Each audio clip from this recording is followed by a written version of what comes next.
Buat yang udah nikah, pernah nggak sih kamu telat mens padahal nggak habis berhubungan dengan pasangan? Kan jadi deg-degan ya, masa sih hamil?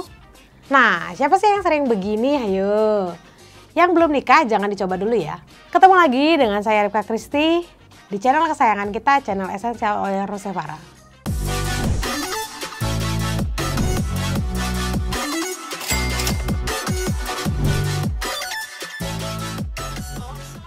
Datang bulan adalah tamu wajibnya wanita yang sudah puber sampai wanita yang akan menopause.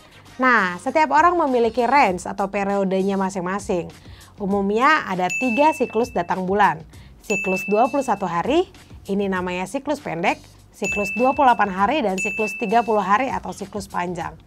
Nah, kamu siklus yang mana nih? Teratur nggak mensnya? Hari ini kita akan bahas hal-hal yang bisa menyebabkan mens atau datang bulan atau haid terlambat datang. Yang pertama adalah perubahan berat badan yang ekstrim. Berat badan naik atau turun secara drastis dapat menyebabkan hormon tidak stabil.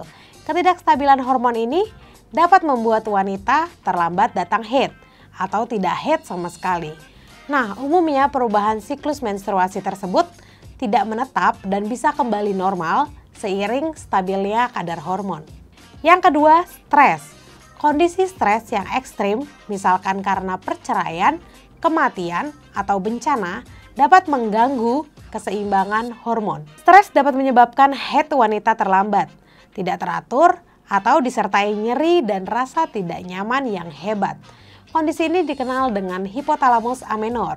Sebagai informasi, hipotalamus atau area yang mengendalikan hormon menstruasi sangat dipengaruhi oleh stres. Yang ketiga, olahraga berlebihan. Olahraga yang berlebihan, misalnya lari maraton, dapat memicu stres fisik. Kondisi ini juga dapat mengganggu keseimbangan hormon yang mengendalikan menstruasi. Jika Anda merasa latihan fisik atau sesi olahraga Anda terlalu berat, kurangi dulu ya. Yang keempat, obat pengontrol kehamilan atau obat KB. Efek samping mengkonsumsi obat KB adalah membuat hormon estrogen menjadi rendah. Kondisi ini terkadang membuat haid terlambat atau tidak menstruasi sama sekali. Beberapa keluhan efek samping obat KB ini banyak dilaporkan dari iud hormonal, implan, atau KB suntik.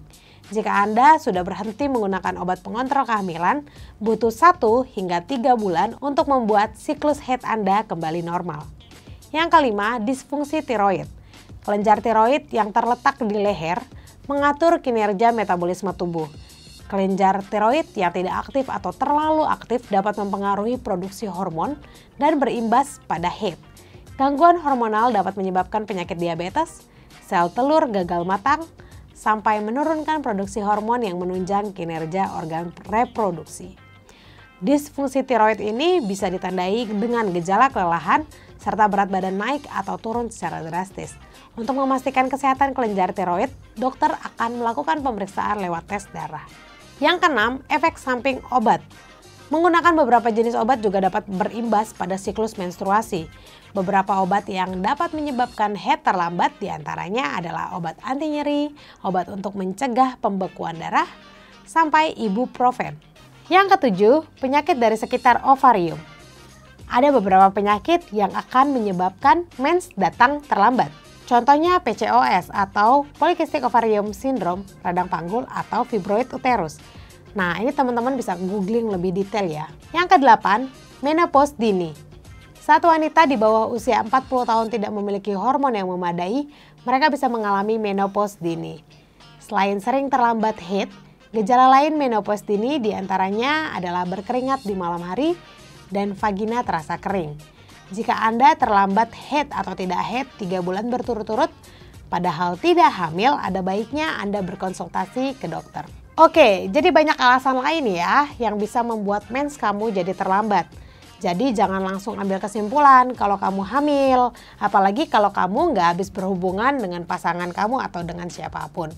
Baiklah, semoga video ini bisa bermanfaat. Jangan lupa untuk share video ini supaya semakin banyak orang yang mengenal tentang kesehatan esensial oil dan manfaatnya. Silahkan tulis pengalaman teman-teman di kolom komentar karena sharing is caring.